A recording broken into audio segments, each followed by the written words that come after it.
तो एफए के पेपर के अंदर आईएमपी थियरी की बात करेंगे अपन इस वीडियो के अंदर कि एफए में क्या क्या थियरी आईएमपी आ सकती है और उसको लिखना कैसे है।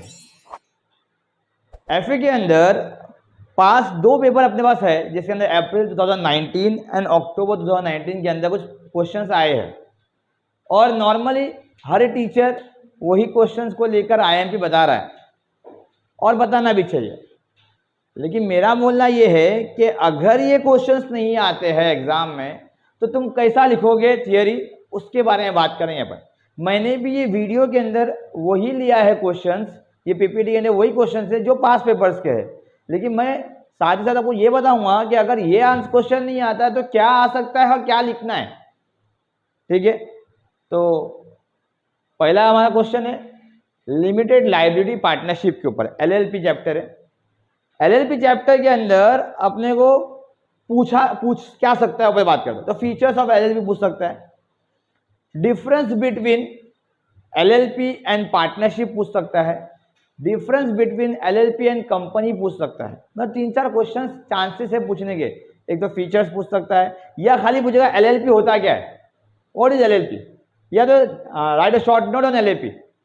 मतलब मेरा बोलना मतलब कि एलएलपी से रिलेटेड कुछ भी पूछ रहा है, शॉर्ट नोट पूछ रहा है, उसके फीचर्स पूछ रहा है, उसके डिस्टिंक्शन पूछ रहा है विद पार्टनरशिप, या तो उसके डिस्टिंक्शन विद कंपनी पूछ रहा है, तो कुछ भी पूछ रहा है तो वो सारे आंसर्स यहाँ पे मैंने कवर किया है। नीड पूछ रहा है, नीड क्या है, ज़रूरत क्या है, एडवांटेज क्या है उसके।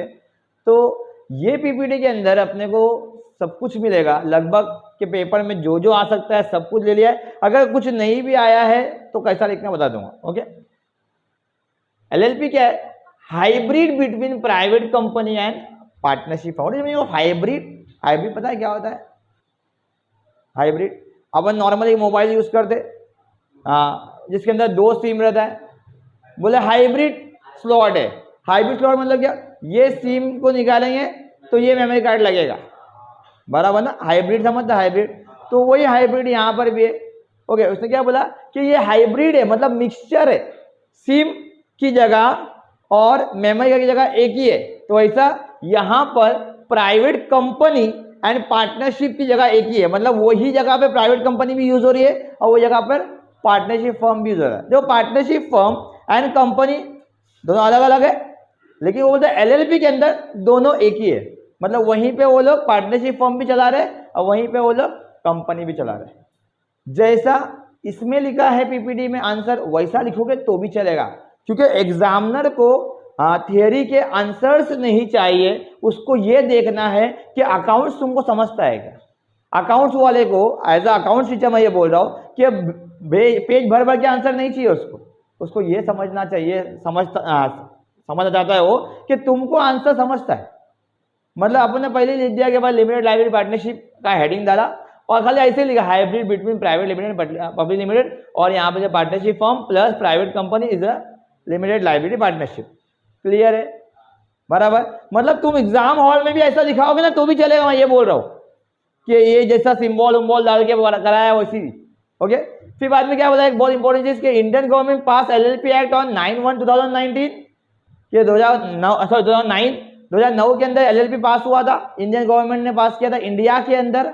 ओके, एलएलपी एक्ट 2008 का है। मतलब ये सब चीजें याद रखने क्यों बोल रहा हूँ, क्योंकि ये सब चीजें फिल इन द ब्लैंक्स में भी पूछ सकता है।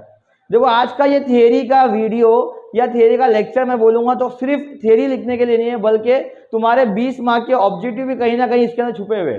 तो थियरी समझ में आएगा तो ऑब्जेक्टिव लिखने का कॉन्फिडेंस बढ़ेगा। तो एग्जाम हॉल के अंदर अकाउंट्स के ऑब्जेक्टिव किसी को भी नहीं आएंगे, कोई बहुत बड़ा तोड़ू भी रहेगा तो उसको भी अकाउंट्स के ऑब्जेक्टिव मुश्किल है, थियरी के आंसर्स के ऑब्जेक्टिव लिख सकता है वो, बट अकाउंट्स के ऑब्जेक्टिव बहुत डिफिकल्ट है और रिपीट भी बहुत कम होते हैं। तो अकाउंट्स के ऑब्जेक्टिव उसको आएंगे जिसको अकाउंट्स आता है और अकाउंट्स की थियरी आती है, जिसको एलएलपी का सम भी आता है और एलएलपी क्या है वो पता है, तो वो एलएलपी का ऑब्जेक्टिव तो लिख के आएगा। समझ में आ रहा है? तो ये लिखना है अपना नीड फॉर एलएलपी। एलएलपी की नीड क्या है, जरूरत क्या है, फायदा क्या है, क्यों आया एलएलपी, लिखते हैं अपन। To enable the professional to deal in international activities on the concept of limited liability which was earlier not possible due to various restrictions। पहले क्या था, पहले सोल ट्रेडिंग कंसर्न के बारे में सुना रहेगा। सोल ट्रेडिंग कंसर्न क्या है? अनलिमिटेड लाइबिलिटी आइटम है, unlimited liability. Partnership firm unlimited liability. लेकिन वो लोग ने कॉन्सेप्ट लाना था उनको कि भाई कंपनी जो है, कंपनी होती है ना, वो कंपनी के अंदर लाइबिलिटी लिमिट होती है। अभी for example I am a share holder and I am the member of the company and I am the owner of the company, और मेरा लाइबिलिटी कितना है? जितना मैंने कंपनी में इन्वेस्ट किया उतना। मतलब कंपनी डूब गया अगर, तो मेरा कितना नुकसान होगा? जितना शेयर मैंने खरीदा था। तो यही कॉन्सेप्ट वो लोग एक नॉर्मल बिजनेस में भी लाना चाहते थे। पहले क्या था? पहले भाई फॉर एग्जाम्पल मेरा बिजनेस 2 लाख का है, तो देयर इज अ चांस कि मेरे को 4 लाख का भी लॉस हो जाए, हो सकता है। 2 लाख का बिजनेस है मेरा, बट चांसेस क्या है? 4 लाख का भी लॉस हो जाएगा मेरे को। लेकिन लिमिटेड लाइबिलिटी कॉन्सेप्ट लेके आया, छोटा सा बिजनेस लेकिन लाइबिलिटी लिमिटेड, मतलब तेरा लाइबिलिटी का टेंशन खत्म हो गया कि तू कितना डूब सकता है। जब तेरे को पता है कि तू इतना डूब सकता है तो टेंशन ही खत्म है। आज कोई भी एक स्टार्टअप करने वाला बंदा बिजनेस स्टार्ट क्यों नहीं करता है? क्यों नहीं करता है? वो सोचता है कि लॉस अगर आ गया मेरे को, तो मैं नीचे आ गया अगर, तो मैं कैसा जाऊंगा ऊपर। तो ये थिंकिंग क्यों है? Because of unlimited liability. लेकिन लिमिटेड लाइबिलिटी पार्टनरशिप के अंदर क्या हुआ कि ये थिंकिंग ही खत्म हो गई कि भाई पहले बहुत रिस्ट्रिक्शन था कि बिजनेस ऐसा नहीं कर सकते, बट इन्होंने लेके आया कि भाई बिजनेस ऐसा कर सकते हैं कि जहां पे लाइबिलिटी लिमिटेड हो।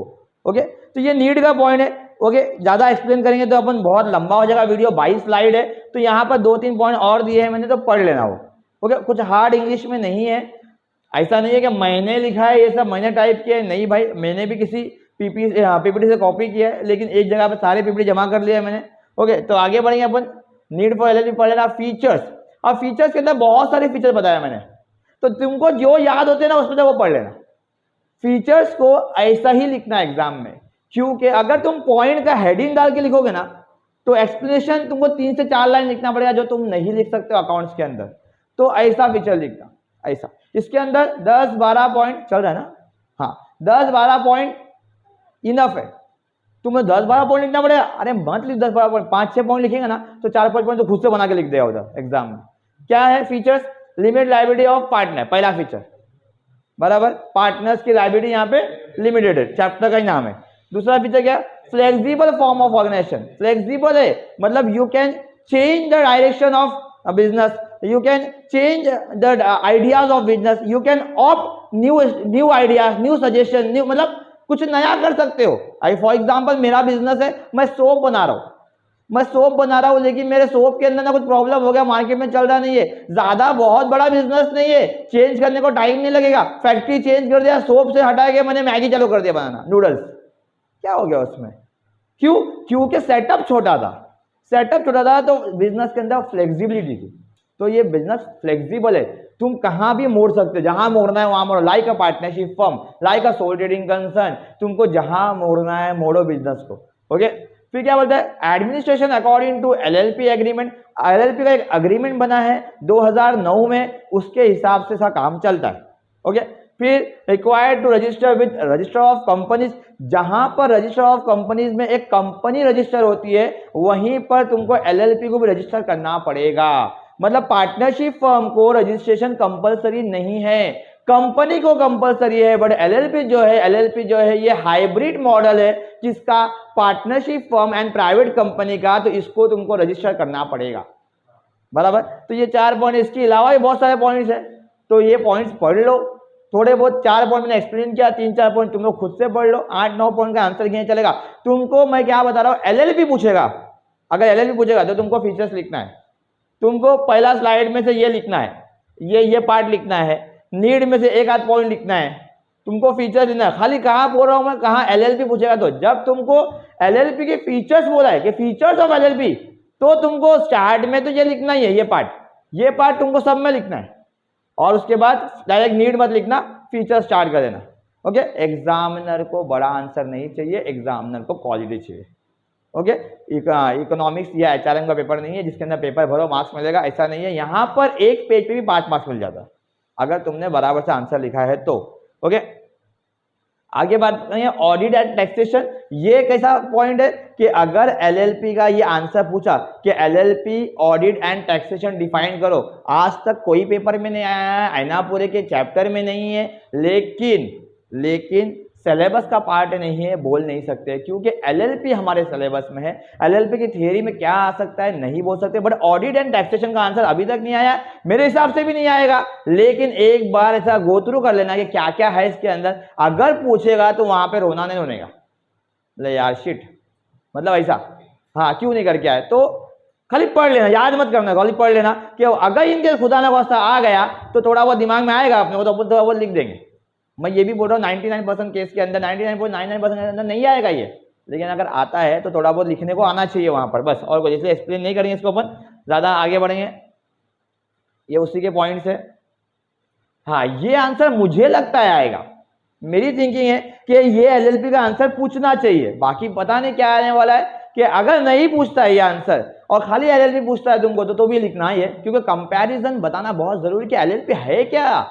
एलएलपी जो है वो पार्टनरशिप फर्म और कंपनी जैसा ही एक जो है बिजनेस चल रहा है। तो यहाँ पर एलएलपी और पार्टनरशिप फर्म के अंदर डिफरेंस बताया गया है कि एलएलपी क्या है और पार्टनरशिप फर्म क्या है। तो बोले पार्टनरशिप फर्म जो चलता है वो पार्टनरशिप एक्ट के हिसाब से चलता है, 1932 को पार्टनरशिप का एक्ट है, और एलएलपी चलता है 2008 के एक्ट के हिसाब से। एलएलपी का एक्ट याद रखना 2008 है, बट एलएलपी स्टार्ट हुआ है 2009 में। ओके, आगे नॉट कंपल्सरी है यहाँ पे रजिस्ट्रेशन, मैंने अभी बोला रजिस्ट्रेशन कंपलसरी नहीं है पार्टनरशिप फर्म में, लेकिन एलएलपी में कंपलसरी है रजिस्ट्रेशन। उसके बाद यहाँ पर क्रिएशन, मतलब चलता कैसा है कि पार्टनर्स मिलते हैं, आते हैं और ये एग्रीमेंट बनाते हैं। देखो यहाँ पर भी अकाउंट्स का डिस्टिंग्विश है, इसलिए खाली बाय पार्टनरशिप एग्रीमेंट, मतलब उसको बाल की खाल नहीं निकाला है कि LLP is created by the partnership agreement, नहीं लिखना है उतना कुछ, खाली एक पॉइंट समझा दो उसको कि मुझे पता है ये आंसर क्या है।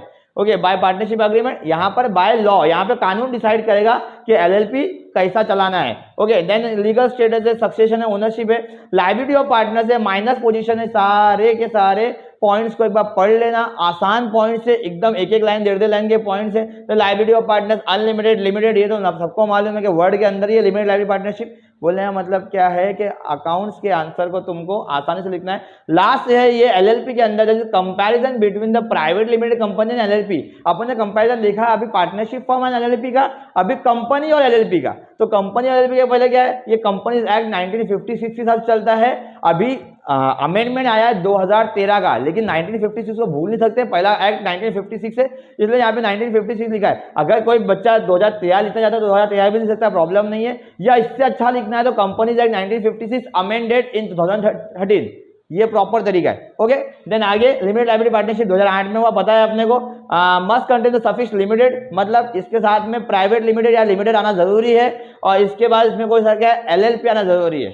मतलब तुम्हारा फर्म का नाम है फॉर एग्जांपल स्काई एजुकेशन, तो स्काई एजुकेशन एलएलपी ऐसा नाम आएगा, और यहाँ पे क्या आएगा स्काई एजुकेशन लिमिटेड या प्राइवेट लिमिटेड। क्लियर है, तो सफिक्स होना जरूरी है। देन कॉमन सील यहाँ पर कंपलसरी है, यहाँ पर ऑप्शनल है, मतलब कंपनी का रजिस्टर स्टैम्प होना यहाँ पर जरूरी है, यहाँ पर कोई जरूरी नहीं है। बट एलएलपी के आज लोग जो एलएलपी चला रहे हैं वो लोग नॉर्मली स्टैम्प वगैरह रेडी रखा है, उन्होंने किया है। आज शार्क टैंक देख रहे हैं, शार्क टैंक, तो शार्क टैंक के अंदर जो कंपनी पीछे से लेके आती है अपने, वो मोस्टली ना 90% केस के अंदर एलएलपी कंपनी रहती है, लिमिटेड लायबिलिटी पार्टनरशिप वाली कंपनी रहती है। 4-5 पार्टनर आके वो लोग बिजनेस करते हैं और अप्रोच करे सामने वाले हो कि भाई हमारे कंपनी का नेट वैल्यूएशन इतना है, इतना है, इतना। वो लोग अपने को कंपनी कैसा बता रहे हैं, वो लोग तो पार्टनरशिप फर्म है, वो लोग 2 जने 3 जने पार्टनरशिप है, तो वो लोग एलएलपी है, वो लोग कंपनी भी नहीं है, वो लोग पार्टनरशिप फर्म भी नहीं है, वो लोग मिक्सचर है दोनों का। ओके, आगे बात करेंगे, ये सब है ऑडिट है, अपॉइंटमेंट ऑफ ऑडिटर है, मतलब इसके अंदर भी 5-6 पॉइंट है, थोड़ा बहुत लिख लेने का अपने को, 3-4 पॉइंट मैंने एक्सप्लेन कर दिया, आगे का तुम लोग देख लेना क्या है। Then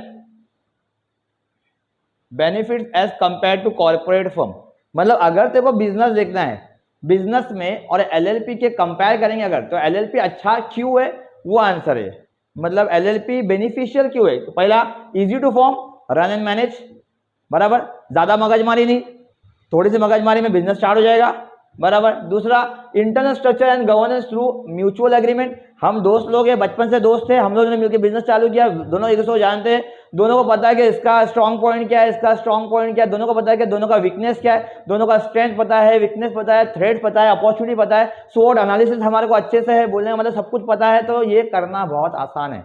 okay, no minimum contribution, कोई मिनिमम कॉन्ट्रीब्यूशन की जगह नहीं है, तो छोटा बिजनेस करना है, छोटा एलएलपी करना है, छोटा सा कॉन्ट्रीब्यूशन दो, बराबर, बड़ा करना है, बड़ा दो कॉन्ट्रीब्यूशन।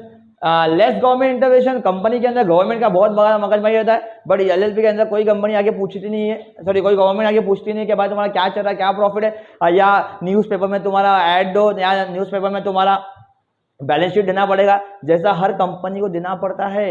हर प्राइवेट लिमिटेड कंपनी और पब्लिक कंपनी को कंपलसरी है कि तुमको ईयर एंड का balance sheet annual general meeting के बाद तुमको न्यूज़पेपर में शो करना पड़ेगा, तुम्हारा एनुअल रिपोर्ट। बट एलएलपी को ऐसा कुछ भी नहीं है, कोई इंटरवेंशन नहीं, गवर्नमेंट मगजमारी नहीं करती, ये लोग बिजनेस चलाते हैं पार्टनरशिप फर्म के हिसाब से, खाली थोड़ा सा एडेड पार्टनरशिप फर्म का एडवांस वर्जन बोल सकते हैं इसको। ओके, लेस कंप्लायंस है, टैक्सेशन के बारे में कुछ नहीं है इसके अंदर, नो वेल्थ टैक्स, कुछ भी नहीं, मतलब मगजमारी नहीं है। ये एलएलपी की पिक्चर खत्म, एलएलपी के ऊपर, इसके ऊपर से कुछ नहीं आएगा, जो भी आएगा इसके ऊपर, इसके अलग कुछ आएगा तो भी यही लिख के आने का आंसर अपने को, क्योंकि एलएलपी के अंदर इतना पढ़ लिए तो और क्या, बहुत कुछ पढ़ लिए। ओके, क्लियर है। मैं देखो आंसर डायरेक्ट दे भी सकता था पढ़ने को, लेकिन अपन जो बोलते हैं, तुम लोग जो सुनते हो ना, वो याद रहता है एग्जाम हॉल में, तो लिखने को आसानी होती है। देन अमालगमेशन की बात करेंगे अगर अपन, तो amalgamation, the term amalgamation means to unite और टू कंबाइन। अमालगम मतलब भी होता है कंबाइन करना, मिलाना, यूनाइट करना। Okay, the term amalgamation means when two और more existing companies go into liquidation and a new company is form to take over the business. दो कंपनी, ये सबको पता रहता है, और एक नया कंपनी बनाते हैं वो लोग, कोई तीसरा बंदा आके वो लोगों को खरीदता नहीं है। नॉर्मल केस के अंदर तीसरा बंदा नहीं, वो लोग मिलके ही अपना नाम तीसरा रखते हैं, क्योंकि भाई पहला क्या को रखने का, दूसरा क्या को रखते, तीसरा नाम रखते हैं। अब नया नाम रखते, नए नाम से नई पहचान बनाएंगे, रिश्ता वही, सोच नहीं, बराबर। तो यहाँ पर ऑप्शन दिया, एक ए लिमिटेड कंपनी, एक बी लिमिटेड कंपनी, दोनों ने मिलकर बना दिया ए बी लिमिटेड कंपनी। अगर रियल का ऑप्शन देखेंगे अपन, तो हीरो और होंडा है। हीरो अपनी इंडियन कंपनी, होंडा शायद जापानीज कंपनी है, पता नहीं मुझे अच्छे से, होंडा जापानीज कंपनी, तो हीरो होंडा हो गया। मारुति मोटर्स एंड सुजुकी, ये भी इंडियन जापानी कंपनी, तो अपन ने बनाया मारुति सुजुकी। तो ये अमालगमेशन के आंसर्स को ऐसा ही लिखना है आपको। अमालगमेशन में शॉर्ट नोट पूछा, स्टार्ट तो ऐसे ही करना है अपने को, शॉर्ट नोट। देखो यहाँ पे टीम लिखा है, वो टीम नहीं है, द वर्ड टर्म है, वो थोड़ा मिस्टेक हो रहेगा, प्रिंटिंग मिस्टेक। ओके, आगे बढ़ेंगे अगर अपन, अब्जॉर्प्शन। तो अब्जॉर्प्शन क्या होता है, अब्जॉर्प्शन के अंदर दो फॉर्म रहता है। यहाँ पर एक फॉर्म दूसरे फॉर्म को टेकन ओवर कर रहा है, दोनों नहीं मिल रहे हैं, एक फॉर्म दूसरे फॉर्म को खरीद ले रहा है, अब्जॉर्ब कर ले रहा है। अभी रिसेंटली खरीदा गया है कंपनी, एकदम रिसेंट, अभी अभी का, दैट इज मिंत्रा।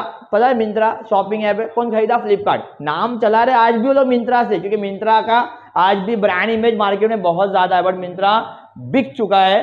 किसने खरीदा मिंत्रा को, फ्लिपकार्ट है। वैसे अगर देखेंगे अपन, तो फेसबुक ने खरीद लिया था इंस्टाग्राम एंड व्हाट्सएप को। ओके, लेकिन वो लोग अभी भी व्हाट्सएप एंड इंस्टाग्राम के नाम से ही चल रहे, बट कंपनी कौन सी है, मार्क जुकरबर्ग की कंपनी। कंपनी का नाम भी चेंज कर दिया उसने अभी, क्या, मेटा नाम डाल दिया। तो मेटा नाम डालने के बाद उसने फेसबुक का नाम मेटा नहीं किया, बराबर ना, लेकिन ये भी काइंड ऑफ एब्जॉर्प्शन ही है। उसने अब्जॉर्ब कर लिया है, कंपनी खरीद लिया, इंस्टाग्राम उसकी हो गई, व्हाट्सएप उसका हो गया, फेसबुक उसका ही है पहले से, तो मेटा के अंदर सारे उसने सोशल नेटवर्किंग एप्स को ले लिया। तो ये एब्जॉर्प्शन है, एक एग्जिस्टिंग कंपनी को खरीद लेना, मार्केट से खत्म कर देना, निस्तो नाबूद कर देना। अभी उसका जो भी प्रॉफिट था वो आज से मेरा प्रॉफिट, उसका जो भी लॉस था आज से मेरा loss. Absorption, the term absorption means when one or more existing companies go into liquidation and one existing company take over the purchase business of all companies। यहाँ पर जरूरी नहीं है कि एक कंपनी दूसरे कंपनी को खरीदे, एक कंपनी 10 कंपनी भी खरीद सकती है। जैसा मैं बोला ना, अभी फेसबुक ने किसको खरीदा, फेसबुक ने बहुत लोगों को खरीद लिया, फेसबुक ने इंस्टाग्राम को खरीद लिया, फेसबुक ने व्हाट्सएप को खरीद लिया, मतलब और भी आगे जाएगा तो सबको खरीद लेगा। बोलने का मतलब ये है कि एक एग्जिस्टिंग कंपनी सामने एक को खरीदे, जरूरी नहीं है सामने 5-6 को भी खरीद सकती है, इसको अब्जॉर्प्शन बोलते हैं। यहाँ पे ऑप्शन दिया ए लिमिटेड एंड बी लिमिटेड है, और बी लिमिटेड ने ए लिमिटेड को खरीद लिया, तो यहाँ पर बचा क्या, बी लिमिटेड, बराबर। वैसा यहाँ पे हच एंड वोडाफोन का एग्जांपल दिया है। वोडाफोन ने हच को खरीद लिया। हच बहुत पहले एक सिम कार्ड का कंपनी हुआ करता था, वेरी वर्सटाइल कंपनी, हर महीने नया कुछ लेके आने वाला कंपनी। पहले ऐसा नहीं था कि 3 महीने का रिचार्ज करो, 6 महीने रिचार्ज करो, पहले ऐसा था, पहले 1 महीना रिचार्ज था, और हर एक महीने में ना कुछ नया लाते गया बिजनेस के अंदर। क्या ही चलता था, कुछ नया लाने में इतना खतरनाक गिरा है वो कि लॉस। तो वोडाफोन ने उसको खरीद लिया, अब्जॉर्ब कर लिया, खत्म कर दिया उसको। देन फ्लिपकार्ट को मिंत्रा ने खरीद लिया है, जैसा और अपने आगे बात की हो। अब difference between amalgamation and absorption, amalgamation and absorption में डिफरेंस क्या है, तो 2 or more different companies join to become one, the process is called amalgamation। 2 से ज्यादा कंपनी मिल जाती है और एक कंपनी फॉर्म करते हैं वो लोग, और उसको अमालगमेशन बोलते हैं। एब्जॉर्प्शन में 2 और ज्यादा कंपनी मिलती तो है, बट एक कंपनी फॉर्म नहीं करती, वो एक कंपनी दूसरे को खरीद लेती है। वो लोग बोले अरे हम लोग भी तो तुम्हारा पार्ट है, आज तुम लोग बिक चुके हो, बोले तुम यहाँ पे काम करो अभी। बराबर ना, नहीं काम करना तो घर पे जाओ। अभी ऐसे ही हुआ, फेसबुक ने जब व्हाट्सएप को खरीदा तो व्हाट्सएप वाले जो फाउंडर थे वो लोग को ऑफर दिया काम करने का, तुम लोग कंपनी के एम्प्लॉय बन सकते हो, तुमको पैसा भी बहुत ज्यादा देंगे हम लोग। तो उसमें से एक ने मना किया, एक ने हाँ बोला। वो बात की बात है, बोलने का मतलब क्या है, अभी जो भी करेगा वो मार्क जुकरबर्ग करेगा। वो बोलेगा भाई हमारी कंपनी थी, हम लोग भी कुछ बोलेंगे नहीं, बोले तुम लोग से हमने अमालगमेट नहीं किया, हम मिलके बिजनेस नहीं करने आ रहे, तुमको उन्होंने खरीद लिया, बराबर। न्यू एंटिटी इज फॉर्म, यहाँ पे एक नई एंटिटी बनती है, नई कंपनी बनती है। यहाँ पर नई कंपनी नहीं बनती है, एक एग्जिस्टिंग कंपनी दूसरी कंपनी को खरीद ले रही है। Okay, minimum number of companies involve in the process of amalgamation, there are at least 3 companies involve. यहाँ पे while in absorption there are at least 2 companies involve. यहाँ पे 3 कंपनी इन्वॉल्व होती है, कि 2 ओल्ड कंपनी और एक जो नया बनेगा वो 3 कंपनी। और यहाँ पे मिनिमम 2 कंपनी, एक ओल्ड कंपनी एक न्यू कंपनी, मतलब ऐसा। एक्चुअली दोनों भी ओल्ड कंपनी है, बट एक एब्जॉर्ब्ड कंपनी एक एब्जॉर्बर कंपनी, बराबर। यहाँ पे liquidation company at least 2 company liquid होता है, कम से कम 2 कंपनी, ज्यादा से ज्यादा 4-5 भी हो सकते हैं लिक्विडेट, लेकिन मिनिमम 2 कंपनी बंद होता है। यहाँ पे मिनिमम 1 कंपनी बंद होता है, बराबर। आगे डोमिनेशन की बात करें तो क्या होता है, no company dominate any other company. यहाँ पे डोमिनेशन नहीं होता कि भाई मैं बड़ा हूँ तू छोटा है, नहीं, यहाँ पे नहीं, क्योंकि दोनों मिलके काम कर रहे हैं। यहाँ पे डोमिनेशन होता है, जब भी तो एब्जॉर्ब कर रहा है उसको, जब भी तो उसका बिजनेस खरीद रहा है। मैं तेरे को डोमिनेट कर रहा हूँ तभी तो मैं तेरा बिजनेस खरीदूंगा। मार्केट में तेरी आज पहचान नहीं है, तेरे को खत्म कर चुका हूं मैं, इसलिए तो तू मेरे सामने बिक जा रहा है, मेरे सामने घुटने टेक दे रहा है। तो यहाँ पे डोमिनेशन होता है, यहाँ पे डोमिनेशन नहीं होता। आगे बात करेंगे पीसी की। अब पीसी के ऊपर भी शॉर्ट नोट पूछ सकता है कि पीसी क्या है, परचेस कंसिडरेशन क्या है। हमको जितना मालूम है वो इनफ नहीं है आंसर लिखने के लिए, तो यहाँ पर मैंने पीसी के बारे में भी बहुत कुछ लिखा है कि PC is the agreed amount which transferee company, मतलब जो कंपनी परचेज कर रही है, pays to the transferor company, जो कंपनी बिक जा रही है, that is vendor company, in exchange of the ownership of the transferor company. मतलब जो बंदा अपना बिजनेस बेच रहा है उसके बिजनेस के एक्सचेंज में अपन जो भी चीज दे रहे हैं उसको, that is PC, purchase consideration. ये पता है आपने को। It may be in the form of cash, cash हो सकता है, अपने देखा है, शेयर्स हो सकता है, या एनी अदर असेट। कल बात किए थे अपन इसके ऊपर कि कुछ भी हो सकता है, बिल्डिंग हो सकती है, लैंड हो सकता है, प्लांट एंड मशीन हो सकता है। मैंने मेरा बिजनेस किसी भी चीज के अगेंस्ट बेच सकता हूं मैं। ओके, हाँ, आगे बात करेंगे अगर अपन तो मोटा मोटा 4 टाइप है पीसी के, अपने को 2 पता है, सिलेबस में अपन 2 पढ़ते हैं, नेट एसेट नेट पेमेंट, बराबर ना। बट मोटे मोटे 4 टाइप है। पहला टाइप है, दिख भी नहीं रहा है मेरे को क्या है वो, लमसम मेथड है, थोड़ा ब्लर है वो। फिर नेट एसेट मेथड है, नेट पेमेंट मेथड है, और शेयर एक्सचेंज मेथड है, बराबर। इसके अंदर क्या होता है कि पार्टी दोनों टेबल पे बैठे, 10 लाख रुपए दूंगा तेरे बिजनेस का, हाँ, बार्गेनिंग होती है, डिसाइड होता है, लमसम पहले पैसा ले। अरे वो हिसाब किताब भी कर ले कि शेयर कितना देना है, क्या पैसे ले, खत्म कर जा। 10 लाख बोले मेरे को शेयर होल्डर बनने का है, पैसा ले जा, मेरे को तो शेयर नहीं ले। अगर तो शेयर खरीदना है, जा मार्केट में जा, मेरा शेयर खरीद जा, बराबर ना। तो यहाँ पे लमसम मेथड खत्म। यहाँ पे नेट एसेट मेथड, वो अपने को पता है, असेट्स एंड लायबिलिटीज को, नया वैल्यू को देख के करते हैं इसके अंदर। Then net payment method, net payment method के अंदर कैसा होता है, थोड़ा बहुत हिसाब किताब होता है, इसका एक्सप्रेशन नीचे दिया है मैंने इसके बाद साइड में। और शेयर एक्सचेंज मेथड, मतलब कि शेयर को एक्सचेंज करते हैं, जो हमारा अपन जिसको नेट पेमेंट मेथड बोलते हैं, बराबर। और यहाँ पे चारों के बारे में थोड़ा लिखा हुआ है मैंने। अगर पीसी पूछता है कि शॉर्ट नोट ऑन पीसी, तो तुमको पीसी के बारे में इतना लिखना पड़ेगा। पीसी का जो पहला पेज था अपना वो, फिर ऐसा जैसा मैंने सर्कल का बनाया ना वैसा बना दो, ऐसा अच्छा लगता है एग्जामिनर को, ऐसा थोड़ा प्रेजेंटेड लगता है उसको, क्या भाई बच्चे ने आंसर लिखने में मेहनत किया है। देखो एग्जामिनर को तुम्हारे मार्क्स काटने में कोई इंटरेस्ट नहीं है, एग्जामिनर को तुम्हारे को मार्क्स देने में इंटरेस्ट है। वो बोलता है तू कैसा मार्क्स ले सकता है, मेरे से ले बे 10, मैं तो को दूंगा मार्क्स।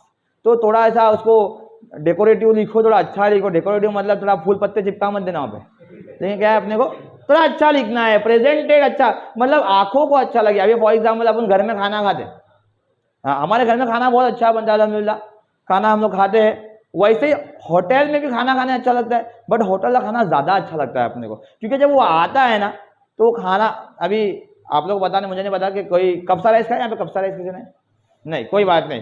कब्सा राइस का जो प्लेट रहता है ना, वो प्लेट देख के ही ना दिल खुश हो जाता है। Vegetarian sorry, but non veg का आइटम है वो, बट उसका पेज मतलब वो प्लेट देख के खुश हो जाती है, ऐसा लगता है कि कितना खा लूंगा। वही कब्सा राइस घर पे बनेगा ना अपने, तो वो प्रेजेंट ही नहीं कर पाते वो लोग। मतलब प्रेजेंटेशन बहुत जरूरी है, कोई भी चीज में, खाने में हो या कुछ भी हो, प्रेजेंटेशन बहुत जरूरी है। तो प्रेजेंटेशन आंसर को प्रेजेंट करो अच्छा, तो तुम्हारा सब अच्छा ही होगा। ओके, यहाँ पर लमसम मेथड के बारे में एक्सप्लेन किया है मैंने, यहाँ पे मैंने नेट पेमेंट मेथड एक्सप्लेन किया है, यहाँ पे नेट असेट मेथड एक्सप्लेन किया है, यहाँ पे शेयर एक्सचेंज मेथड भी एक्सप्लेन किया। पढ़ लेना, बहुत ईजी लिखा हुआ है, मैंने पढ़ा है, ये सब बहुत आसान है। तो आगे बढ़ते हैं, अपन रुकते नहीं है स्लाइड के ऊपर, ठीक है। हाँ, ये बहुत इंपॉर्टेंट आंसर है जो पास पेपर में पूछा गया है, और मुझे लगता है कि शायद इस बार भी पूछ ले अमालगमेशन में से। क्या आंसर है?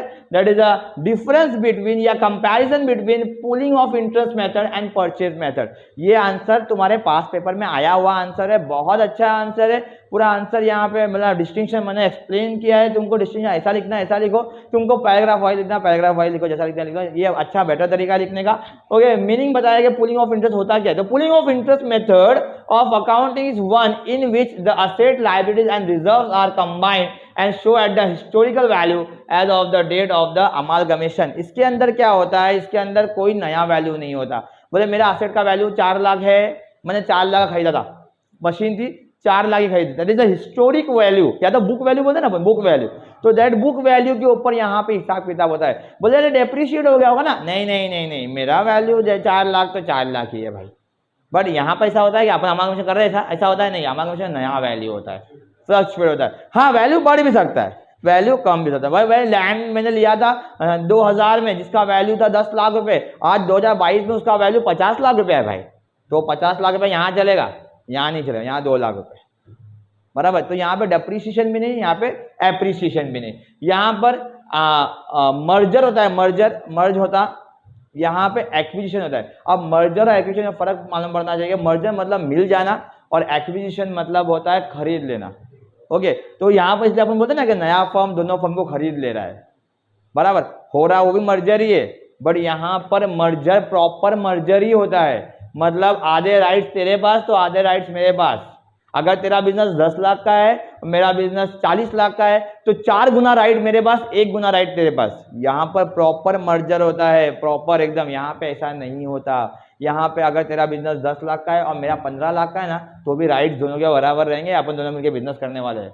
ओके, यहाँ पे क्या है, recording all the assets and liabilities of the company undergoing merger are aggregated. सारे असेट्स और सारे लायबिलिटी को मिला दिया जाता है। यहाँ पे only those assets and liabilities are recording the books of the transfer company which are taken over by the company. यहाँ पे सारे असेट, सारी लायबिलिटी हमारी। यहाँ पे कुछ असेट टेकन ओवर होते हैं, कुछ नहीं भी होते। कभी कभी क्या बोलता है कि नया कंपनी जो है वो लैंड एंड बिल्डिंग को ले रहा ही नहीं है। हो सकता है ना नया कंपनी गुडविल को टेकन ओवर कर रहा ही नहीं है। अरे हो सकता है ना, आता ना एडजस्टमेंट में अंदर कि नया कंपनी को नहीं चाहिए। हाँ, होता है कि कंपनी को फर्नीचर नहीं चाहिए, बोले तुम्हारा फर्नीचर, बोले जूना फर्नीचर मजा नहीं, हमको नहीं चाहिए, तो नहीं चाहिए तो नहीं चाहिए। यहाँ पे ऐसा नहीं है, यहाँ पर सब लेना पड़ेगा और बुक वैल्यू भी देना पड़ेगा, सब कुछ। आगे the identity of transfer company reserve is kept intact. यहाँ पे the identity of transfer company reserve is not kept intact. मतलब क्या है, यहाँ पर रिजर्व एंड सरप्लस का वैल्यू बहुत मैटर करता है। यहाँ पे रिजर्व सरप्लस का वैल्यू मैटर नहीं करता। अपन पीसी में कहीं भी रिजर्व की बात नहीं करते, बराबर ना, रिजर्व को लेते हैं, यहाँ पे पीसी के अंदर नहीं लेते। आगे बात करेंगे यहाँ पे, तो difference in the amount of purchase consideration and share capital is adjusted with reserve. यहाँ पर पीसी के अमाउंट को और उसके शेयर के अमाउंट के डिफरेंस को रिजर्व में कंपेयर, मतलब रिजर्व बोलते हैं, और यहाँ पे क्या बोलते हैं, गुडविल या तो कैपिटल रिजर्व, बराबर। यहाँ पर पीसी के अमाउंट को और शेयर होल्डर्स के फंड का जो डिफरेंस उसको रिजर्व ही बोला जाता है। यहाँ पे गुडविल भी आता है और कैपिटल रिजर्व भी आता है। तो ये दोनों में डिफरेंस ये है। 10 मार्क का क्वेश्चन आया था, 5 मार्क के लिए भी नहीं आया था, 10 मार्क के लिए आया। तो मुझे 10 मार्क मिलेंगे इतने में, यस 10 मार्क मिलेंगे इसके अंदर। अगर इतना लिखो तो 10 मार्क मिल जाएगा तुम लोगों को। ओके, आगे बात करेंगे। ये आया था 5 मार्क के लिए, to see monetary and non monetary term. Last time आया था कि फॉरेन करेंसी के अंदर का टर्म है कि मॉनिटरी टर्म क्या होता है, नॉन मॉनिटरी। अगर अपने को मालूम भी नहीं है ना, तो इतना पता है कि मॉनिटरी मतलब पैसा, नॉन मॉनिटरी मतलब पैसा नहीं है, बराबर ना। तो मॉनिटरी टर्म की बात करेंगे अगर, तो मॉनिटरी टर्म में monetary items are money held and assets और liability to be settled in the fix amount of money. For example foreign currency notes including cash on hand, balances in a bank account, मतलब पैसे की बात है यहाँ पे, बराबर ना। यहाँ पे क्या है, non monetary item are assets and liabilities other than the monetary item. For example fix asset, inventory, investment in equity shares, मतलब इन्वेस्टमेंट करके रखा है, इन्वेस्टमेंट करके रखा है, बिक रहा भी नहीं है, खरीद रहे भी नहीं, मतलब परचेज और एडेड परचेज नहीं कर रहे और सेल भी नहीं कर रहे। यहाँ पर अपन ने फॉरेन करेंसी चैप्टर पढ़ा है, गुड्स खरीद रहे, बेच रहे, पेमेंट हो रहा है, पेमेंट आ रहा है, पेमेंट जा रहा है, सब चल रहा है, दैट इज मॉनिटरी ट्रांजेक्शन। यहाँ पर खरीद के इन्वेस्ट करके छोड़ दिया है, नॉन मॉनिटरी ट्रांजेक्शन। क्लियर है? आगे बढ़ते हैं, इंपॉर्टेंट आंसर था ये भी। Then procedure of calculating net liability of the underwriters. अभी प्रोसीजर ऑफ कैलकुलेटिंग आएगा तुमको नेट लायबिलिटी का, तो तुम क्या करोगे, नॉर्मली तुम उसका स्ट्रक्चर बना लोगे, बनाना है वो भी, मैंने इसके नीचे वो भी बनाया है, लेकिन उस स्ट्रक्चर को थोड़ा एक्सप्लेन करना है अपने को कि नेट लायबिलिटी का प्रोसीजर कैसा है कैलकुलेट करने का। तो अपने के पास ग्रॉस लायबिलिटी रहता है पहले, it is the contract by each underwriter to sell a specified number of shares. बराबर, कंपनी से अंडरराइटर डील करता है, अग्रीमेंट बनता रहेगा कि मैं इतना इतना शेयर बेच के दूंगा to the public. The underwriting commission is calculated on the basis of the gross liability. जितना ग्रॉस लायबिलिटी रहता है उसके बेसिस के ऊपर उसका कमीशन फाइन होता है। कमीशन का फॉर्मूला क्या है, commission equals to gross liability into face value into commission percent.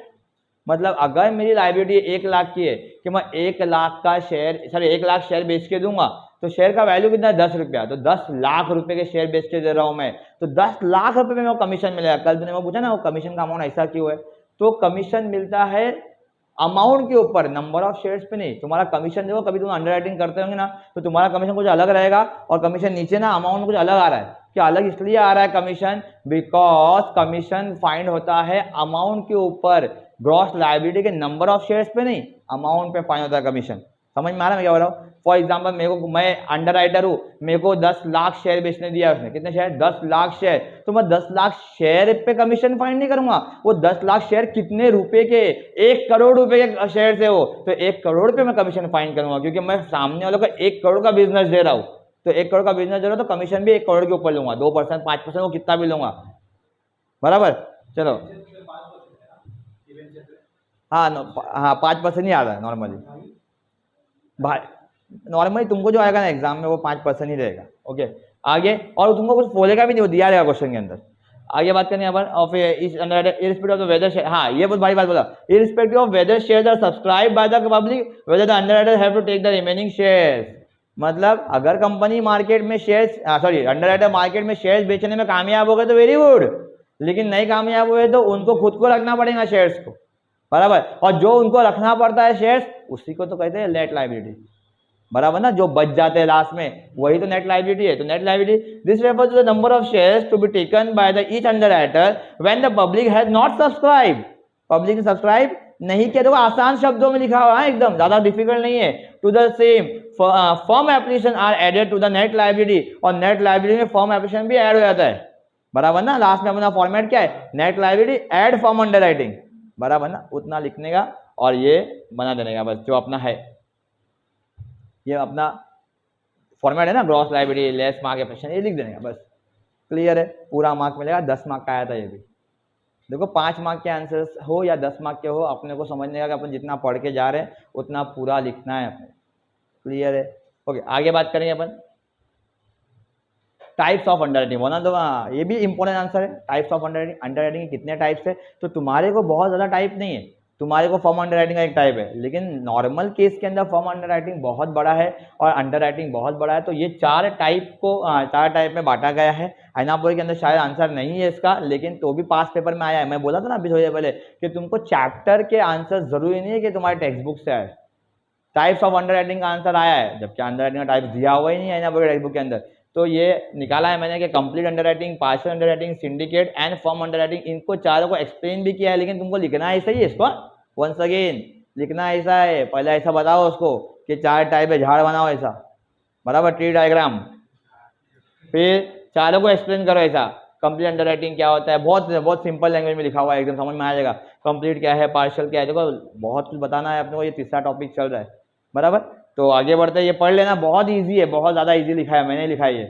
Okay, आगे अब liquidators financial statement of account, ये आंसर एग्जाम में मेरे हिसाब से पूछेगा। क्यों पूछेगा?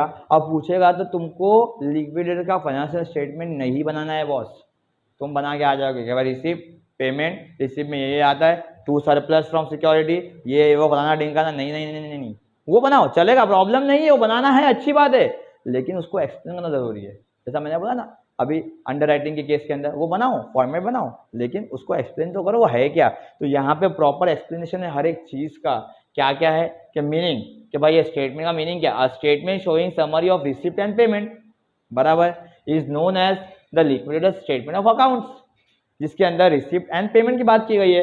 आगे such statement made when the winding of process is complete is known as the liquidated financial statement, मतलब ये कब होता है, जब फर्म बंद होता है, वाइंडिंग अप होता है, जब लिक्विडेशन का मतलब ही होता है फर्म बंद होना।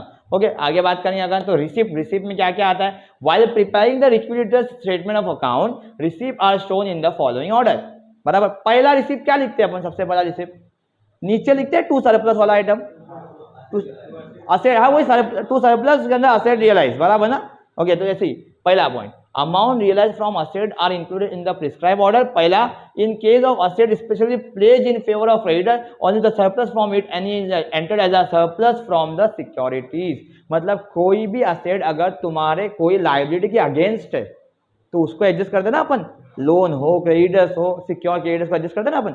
ओके, तो सेकंड पॉइंट है अपना amount realise from other assets, बराबर, एंड तीसरा लास्ट है amount receive from calls, calls का एक क्वेश्चन है हमारे टेक्स्ट बुक के अंदर, अपन ने किया भी था वो क्वेश्चन। ओके, बाद में पेमेंट की बात करेंगे तो पेमेंट अपन ने, पेमेंट का मालूम है आप लोग का पेमेंट कैसा करते हैं, बराबर ना, ले दीपू पे, बराबर, सीक्वेंस वही अपना, ले एल से अपन ने किया नहीं है सम के अंदर, बट एक सम में लीगल चार्जेस भी है।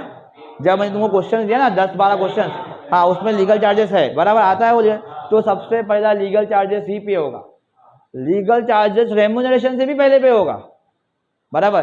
तो लीगल चार्जेस पहला एल, देन वंस अगेन और एक एल, लिक्विडेटर रेम्यूनरेशन, बराबर, एल एल हो गया, then third one is expenses of liquidator, L E ले, बराबर ना, देन डीपू, D stands for debenture, I stands for interest on debenture, P stands for preferential creditors, U stands for unsecured, ले दीपू पे, P stands for preference dividend, P stands for preference capital, E stands for equity capital, ये payment का order है अपना, बराबर। उसके बाद ये 2 पॉइंट नॉर्मल है, एकदम आसान है, तो मतलब ये आंसर पूछता है तो आपको ये लिखना है, एडिट तुमको बनाना है वो अगर स्टेटमेंट तो बनाओ, प्रॉब्लम नहीं है, चलेगा बना दो, लेकिन ये लिखना है, वो बनाने पे जोर मत डालना, ये लिखने पे जोर डालना, बराबर। क्यों राइट अ शॉर्ट नोट बोला है, नॉट राइट अ फॉर्मेट बोला है। हम लोग जब थियरी का आंसर लिखते हैं तो खाली फॉर्मेट फॉर्मेट फॉर्मेट जमा क्या है कि सब फॉर्मेट लिख दिया अपन ने, नहीं ऐसा नहीं है। इसके अलावा एक आंसर यहाँ पर नहीं है, that is foreign exchange fluctuation account. ये आंसर मुझे भी कहीं भी पीपीटी में मिला नहीं, मुझे टाइम नहीं मिला कि मैं ये आंसर को टाइप करूँ, तो मैं बताता तुमको लिखना क्या रहता है इसके अंदर।